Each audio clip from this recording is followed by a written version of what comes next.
একটা মেয়ে বাপের বাড়ি ছেড়ে আসে শ্বশুর বাড়িতে শুধুমাত্র শাশুড়ির সঙ্গে ঝগড়া করবে বলে, শুধুমাত্র শাশুড়ির সংসারটা ভাঙবে বলে। আচ্ছা, কোনো একটা দিন তো শাশুড়িও বৌমা হয়ে ওই বাড়িতে এসেছিল, বা তার মেয়েও তো কোনো না কোনো ঘরে বৌমা হয়ে গিয়েছে, তাই কি না? তাহলে কি?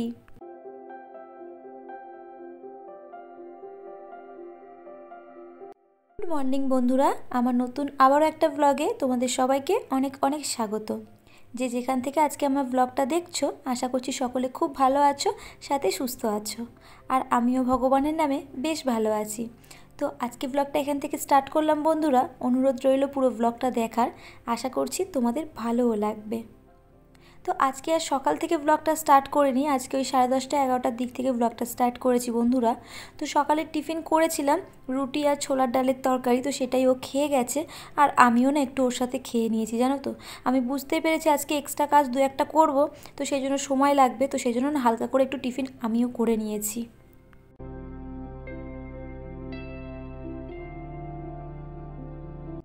সকাল থেকে উঠে অফ ক্যামেরায় প্রায় অনেক কাজ গুছিয়েছি, এবার সবটা তো আর ব্লগে নেওয়া যায় না, তাই না? তাহলে তোমাদেরও ভালো লাগবে না, আর আমার ব্লগটাও অনেক বড় হয়ে যাবে। তো সেই জন্য প্রায় অনেক কাজই আমি কিন্তু অফ ক্যামেরায় গুছিয়ে করে নিয়েছি আর কি। আর ওই যে আগের ব্লগে তোমাদেরকে বললাম যে আমার এই ওয়ার্ড্রপটা একটু গুছিয়ে নিতে হবে, যেখানে আমি জামা কাপড়গুলো রাখি।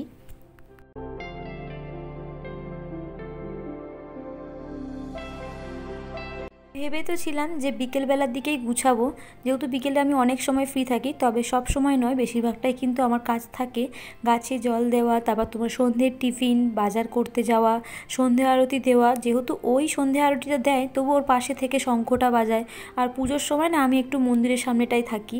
তো যাই হোক, সব মিলিয়ে না বেশিরভাগ সময়টাই আমি ব্যস্ত থাকি। ওই 9টা 9:30টার দিকে একটু ফ্রি হই, তো ফ্রি হলেই আমি ওই এডিট করতে বসে যাই। তারপর বাজার করতে থেকে আসতেই তো অনেক সময় নেয়, তো সেই জন্য ভাবলাম যে না থাক, আজকে যেহেতু রান্না বান্না নেই,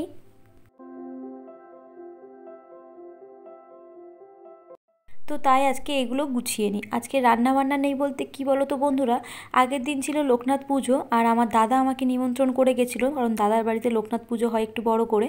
তো দাদা বলে গিয়েছিলো, দাদার বৌদি, তো সেই জন্য আমি আরও গিয়েছিলাম সন্ধেবেলা। আর আমি কোনো নিমন্ত্রণ বাড়িতে গেলে না বন্ধুরা, তার পরের দিন আমার রান্না থাকে না, কারণ যে সমস্ত রান্নাগুলো আমি করে থাকি সেগুলোকে ফ্রিজে রেখে দিই, তার পরের দিন ওটাকেই গরম করে আর কি খাওয়া দাওয়া করি।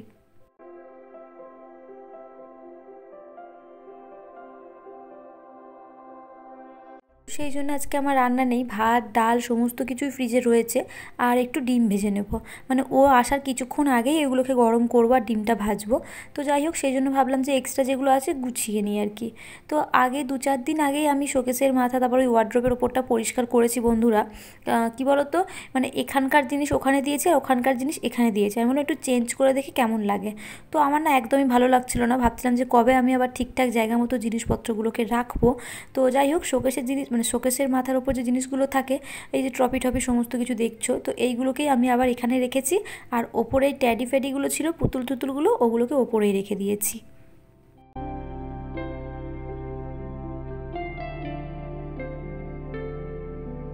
আর কয়েকটা ট্যাডি ছিল যেগুলো ওপরে রেখেছিলাম, মনেই হচ্ছিল না ট্যাডি, তো সেইগুলোকে ভাবছি খাটের মানে বিছানায় রেখে দেবো আর কি, অনেক কটাই ট্যাডি রয়েছে। তো যাই হোক, এইদিকে দেখো শোকেসের এই জায়গাগুলো সমস্ত কিছু কিন্তু লাবিয়ে সরিয়ে ভালো করে মুছে নিচ্ছি। আর এরকম কিন্তু আমি সপ্তাহে একবার কিংবা বেশিরভাগ সময়টা কি বলো তো বন্ধুরা, যখন আমি ফ্রি থাকি বেশিরভাগ সময়টা আমি ফ্রি থাকলেই গুছিয়ে নিই। যে সপ্তাহে পরিষ্কার করতে হবে, মাসে পরিষ্কার করতে হবে, তার কোনো মানে নেই। আমি যখনই ফ্রি থাকি, মনে হয় যে আমার কাজ নেই, তখন কিন্তু আমি গুছিয়ে নিই। তবে এখন তো ফ্রি থাকলে আমাকে এডিট করতে বসে যেতে হয় আর কি।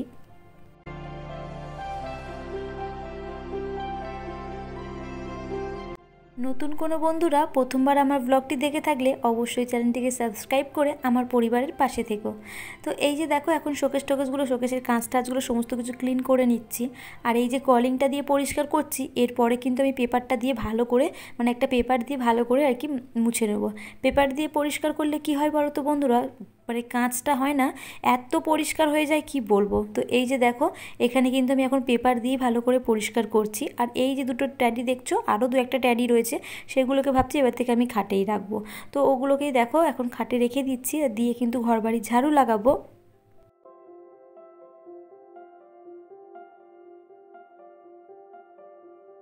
যেমনটা বলছিলাম বন্ধুরা, যে কোনো মেয়ে বিয়ের পর বাপের বাড়ি ছেড়ে শ্বশুর বাড়িতে আসে শুধুমাত্র শাশুড়ির সঙ্গে ঝগড়া করবে বলে কিংবা শাশুড়ির সংসারটা খারাপ করবে বলে, তা কিন্তু একদমই নয়।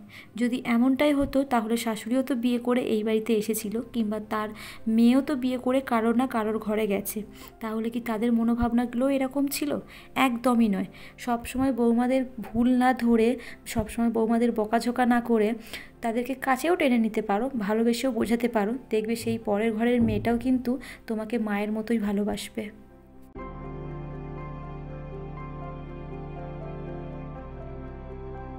বিয়ে করে শ্বশুরবাড়িতে ঢোকার সময় একটা মেয়ে কিন্তু তার ইচ্ছে, ভালো লাগা, স্বপ্ন, ভালোবাসা সমস্ত কিছু কিন্তু শ্বশুরবাড়ির চৌকাঠে রেখে তারপরে শ্বশুরবাড়িতে ঢোকে। তা না হলে যে মাটা তাকে 10 মাস পেটে রেখেছিল, সেই মায়ের মানে মায়ের কাছে যাওয়ার জন্যও পারমিশন নিতে হয়, মায়ের সাথে ফোনে কথা বলার জন্যও কথা শুনতে হয়, তাই কি না বলো? তাহলে তার ভালো লাগা, ভালোবাসা, ইচ্ছে আর কোথায় দাম দেবে তারা? এক তো সেগুলোর কোনো দাম নেই, তার উপরে প্রতিটা মুহূর্তে কথা শোনাতে একটা মানুষ কিন্তু ছাড়ে না।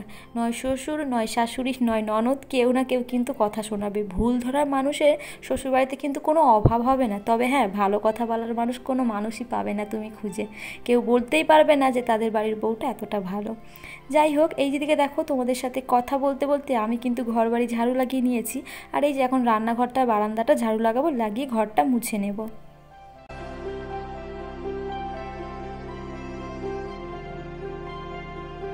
আর শ্বশুরবাড়িতে যদি কোনো ঝামেলা হয় তাহলে তো সেই দোষ বৌমার ঘরেই আসবে, কারণ শ্বশুরবাড়িতে ভুল তো শুধু বৌমারাই করে।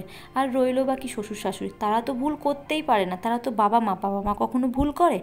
কি বলতো, দোষের ভাগিদার বৌমা হলেও ভালো কথা কিংবা ভালোবাসার ভাগিদার কিন্তু মেয়েরাই হয়, মেয়েদেরকেই তারা সবসময় ভালোবাসে। এটাই নিয়ম, জানো তো, এইভাবেই চলে আসছে।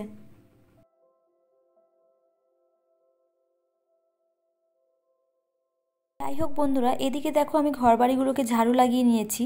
আর তোমাদেরকে যে প্রথমেই গাছগুলো দেখালাম, ফুলগুলো ফুটেছে, ওই যে টাইম গোলাপ ফুলগুলো, আমি তোকে টাইম গোলাপই বলি, সকাল 9:30-10টার মধ্যে ফুলগুলো ফোটে।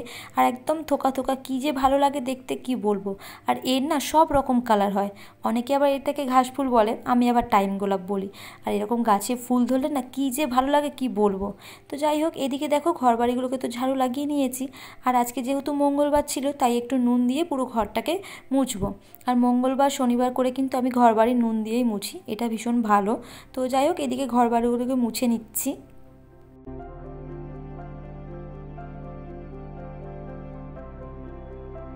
তাই না বন্ধুরা, এখন বিয়ের কথা শুনলেই না চোখে জল চলে আসে, ভয় লাগে জানো তো। আবার কোন মেয়ে, মানে কোন হাসি খুশি মেয়ে সারাক্ষণ কাঁদতে থাকবে শ্বশুরবাড়িতে গিয়ে, সারাক্ষণ কথা শুনতে থাকবে, সে ভুল করো আর না করো। তো যাই হোক, এদিকে তো ঘর বাড়ি ঝাড়ু লাগিয়ে নিয়েছি, আর এই যে এখন ঘর বাড়িগুলোকে একটু মুছে নিচ্ছি। আর আজকে না তেমন আমার ভারী কোনো কাজই নেই বলতে পারো। ভারী বলতে কী বলো তো, রান্না, তারপর তোমার কাপড় জামা কাচা, এরকম ভারী কাজ আমার নেই। ওই সকালবেলা যে ড্রেসটা চেঞ্জ করেছিলাম, মানে বাসি জামাটা, সেটাকেই ধুয়ে দেবো। আগের দিন পরেছিলাম একটু শাড়ি, তো ওই শাড়িই পরেছিলাম, তো শাড়িটাই একটু ধুয়ে দেবো। আর ওর কয়েকটা জামা কাপড় আছে, ধুয়ে দেবো। আজকে কাচাকুচিও নেই, রান্নাও নেই, তো সেই জন্য অনেক কাজই গুছিয়ে নিলাম এদিকে।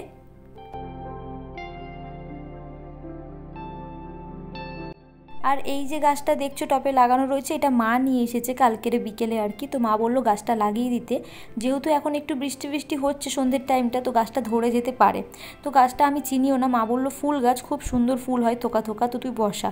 আরও কয়েকটা ডাল এনেছিল, সেগুলোকে মামার বাড়িতে দিয়েছি, মানে মামি বসাবে, মামি তো মাটিতে বসাবে আর আমি তো এই টবের মধ্যে, জানি না হবে কি না। তো যাই হোক, এই যে এখন পুজোটা দিয়ে নিচ্ছি। হর হর মহাদেব। বাবার পছন্দের ফুলটা বাবাকে চড়িয়ে দিলাম, আর এদিকে আমার পুজোও হয়ে গেছে কমপ্লিট।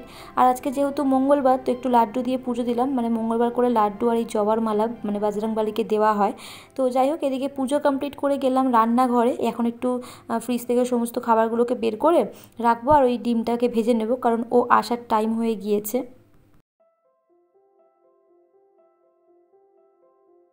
এদিকে ও চলে এসেছে আর আমি ডিম ভাজাটা বসিয়ে দিয়েছি। আর আমি ও আসার আগেই ডাল আর ভাতটা ফ্রিজ থেকে বের করে তারপর গরম করে নিয়েছি। আমি জানি ওগুলো করতে সময় নেবে, আর ডিম ভাজতে অতটা সময় নেবে না, তো সেই জন্য ডিম ভাজাটা দেরি করে বসালাম। তো চলো, আজকের মতো ব্লগটা এই পর্যন্ত। দেখা হচ্ছে নতুন ব্লগে বিকেল 5টা।